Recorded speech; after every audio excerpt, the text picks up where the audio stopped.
Okay, we're going to start taking this thing apart. There's a couple people in my comments. Let's say this way. There's George W. And he usually doesn't tell me what to do. But he tells me, maybe corrects me in my errors. And points out things that I could be doing differently. And Brian Block usually gives me straight on advice on, you know, what I should do. I've been in a dilemma. Do I just replace the lead screw for the cross feed, let the clutch go for now? Brian suggests just deal with the clutch now. And he's right. There was a time earlier where I had left some cap head screws inside this case. I put a couple of the screws in there, just laid them down in there on the bottom, on the floor. I assembled everything. There's just 5 cap head screws, but the thing is this is such a pain in the rear end to get in. Once it's in, you don't want to take it off again. But he said, "Oh, you go get those screws out of there," you know, and he's right. So, you know, I acted on his advice and came away a winner. So we're going to start removing some components, and we're going to at least get some of this taken apart. So we'll start here with the quick exchange tool post. So we got it loose enough to move around on its T-nut. And that is one piece that I did make. This is my first time using a Bridgeport with minimal supervision. And there's a video on that. Not the greatest video, because I was, you know, pretty focused on operating that machine that I've never operated before. I guess that would be my first milling job. Next, we're going to take off the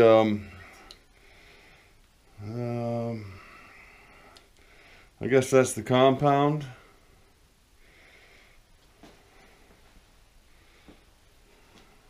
I removed the compound from my mini lathe and replaced it with yeah.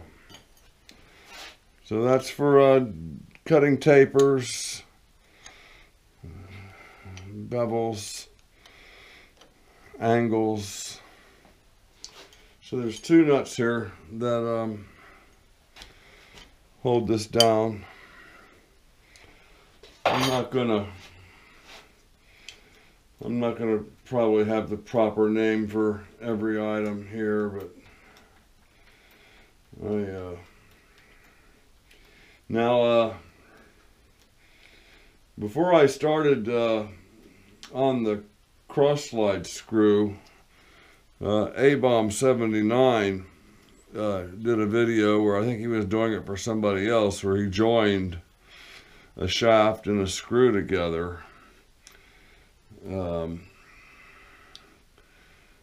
for a cross slide lead screw, and I happened to be, you know, right there at the same stage, so that was helpful to see him do that and how he did it. I didn't do it exactly the way he did it per se, but it was good to have his work there as a reference. So let me turn this over and get some of the excess oil off of that. He just did a video where he replaced this screw and took all this apart, assembly apart. And well, I'm not going to be going there. I don't have any real problems with that.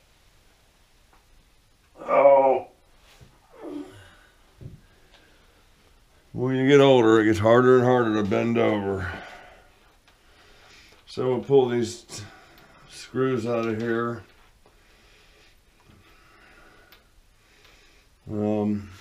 Are they T-nuts? No, they're not T-nuts. No. You put them down there with that. Okay, next, let me get these screws and washers, and nuts and washers down here out of the way.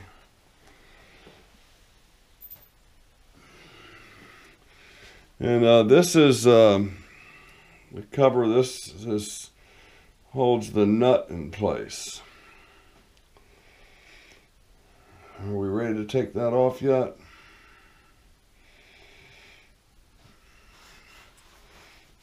Let me gather a few tools. I'm going to zero my dial.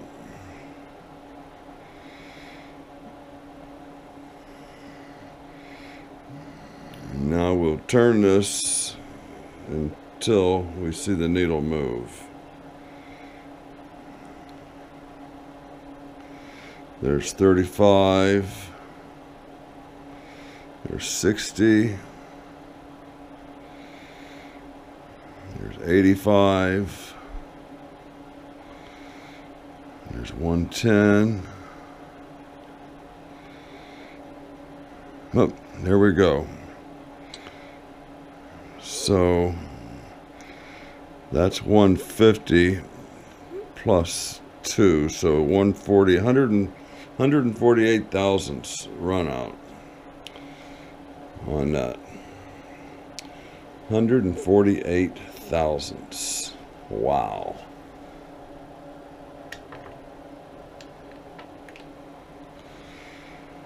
So let's go ahead and unscrew this.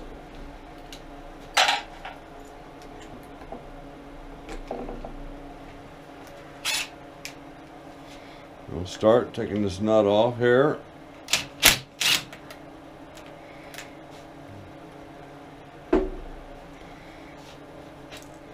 And we'll pull this off.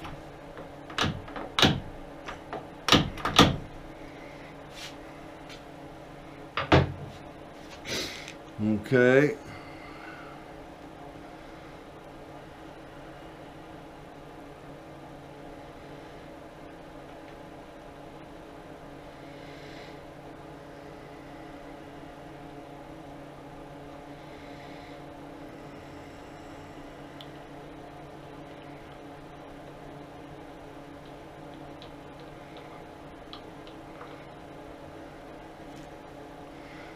That's okay. So I have a 3/16. There's 4 cap head screws here.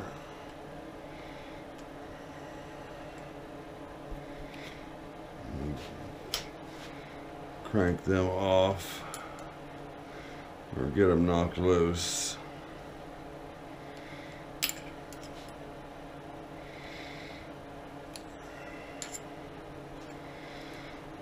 And this is it's a pretty straightforward disassembly, but you think about it and it's, well, that's easy, but you still need to take your time and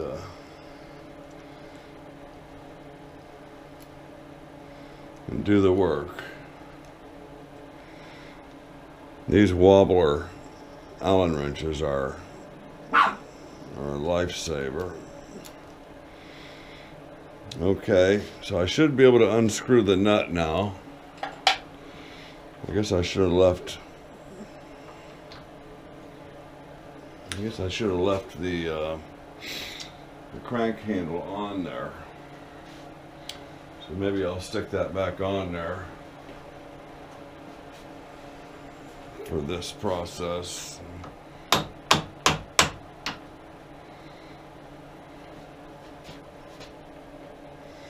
Yeah, we'll stick that handle back on there just for right now. Just to crank this.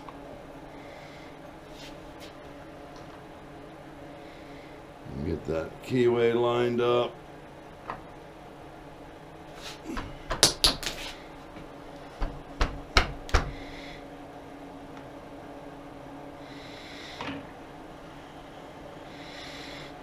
Okay, so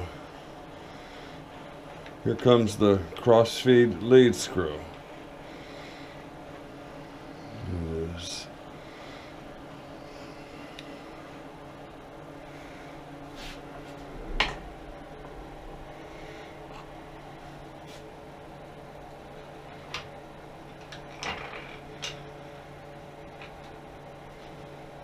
Okay, we're gonna lay that back up here.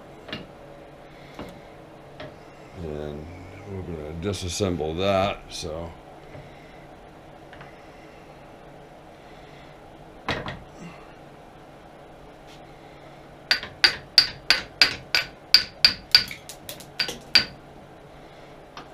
there's the wheel and 2 cap head screws on the floor.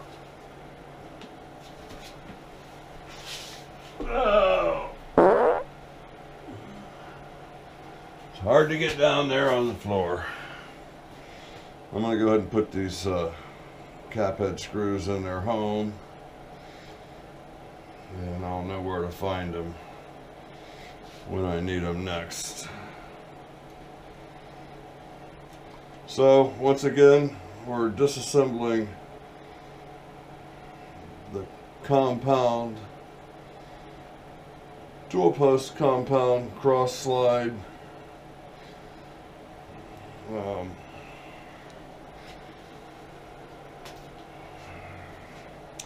So let's see what comes off of here next. So we can take this off with the spring, and I'm going to go ahead and put this nut on the end of this.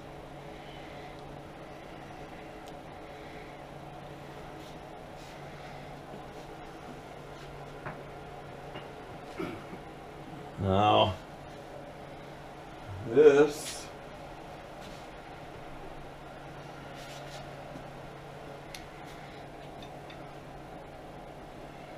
is my new screw.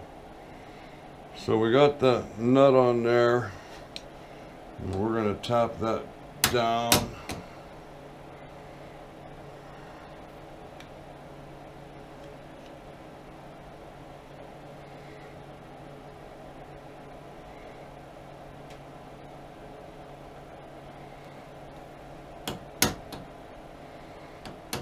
Got to get that lined up with the keyways.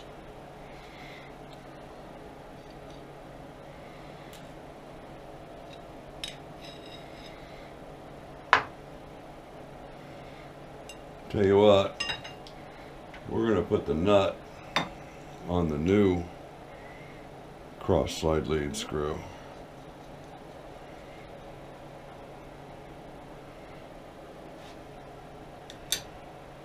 And we'll put this down below here. Now next, we're going to need to loosen up the nut. So this has an inner cap and an outer. The outer holds the nut in place. The inner is an oil port.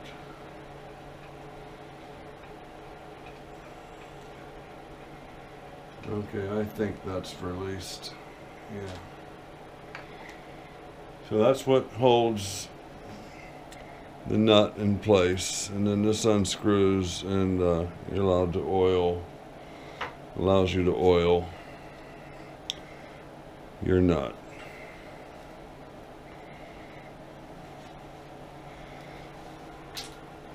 Okay, so next, we'll go ahead and pull the gib out.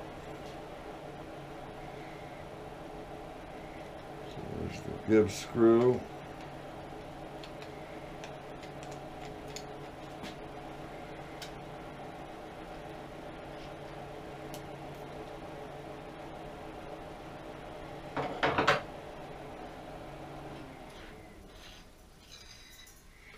Well, this gib has a, I think, a stainless steel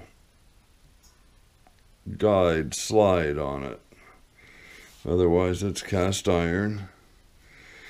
And it is engraved 281 as our all the other matching parts. I'm going to put this screw back in.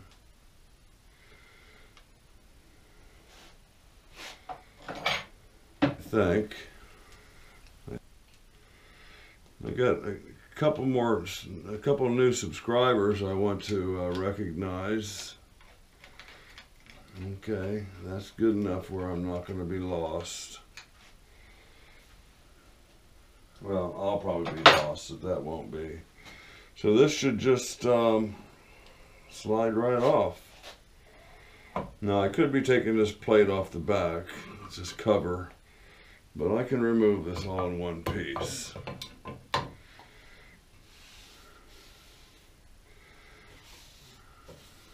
We'll get rid of the excess oil.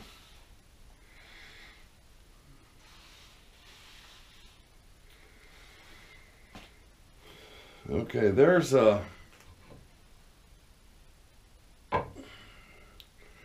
this right here, and this obviously locks a rod in that can stick out here and go through my crank handle. I'm not sure what that does.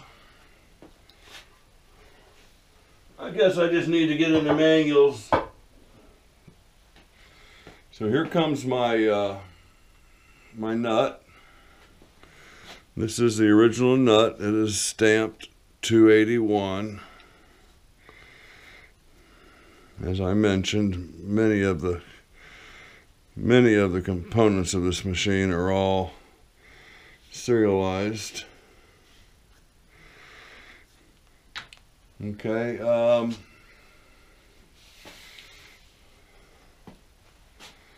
me go ahead and get this. I got quite an abundance of oil down here in this trough. Can't say I haven't been oiling the cross-sleeve screw.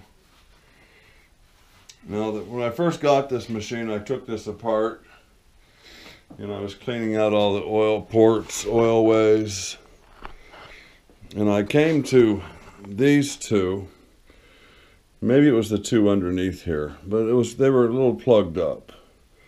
I wasn't concerned about it because I wasn't using the taper slide, and I was assuming that those fed oil down to the taper slide ways. But actually, this is where the oil comes from. There's a pump down here in the handle. The oil comes up. It comes up through here, across there, and then it comes up into the compound and lubricates that. So next we're going to remove the gib strip for what I'm going to call the taper slide. There's this is well, let me find that screw first, and a screwdriver.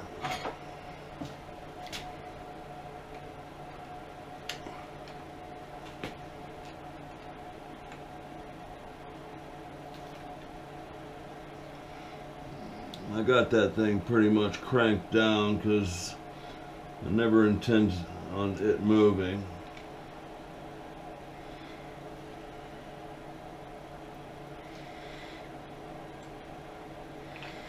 Let's go back here. This is the old, it's a left-handed thread.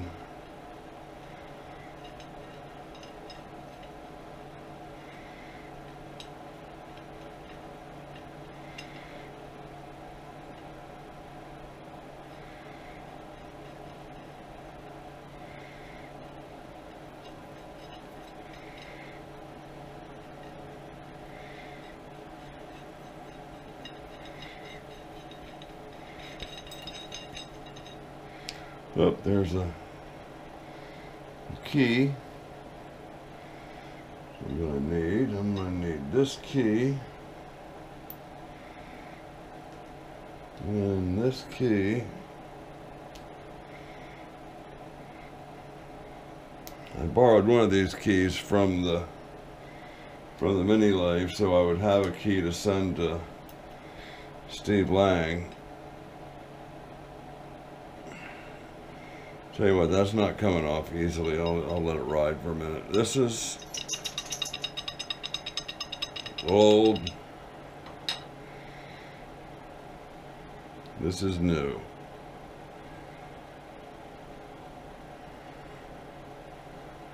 Almost no movement. We said 150-some thousandths. So happy with that. Okay. Let's see if I can't get that gib moving.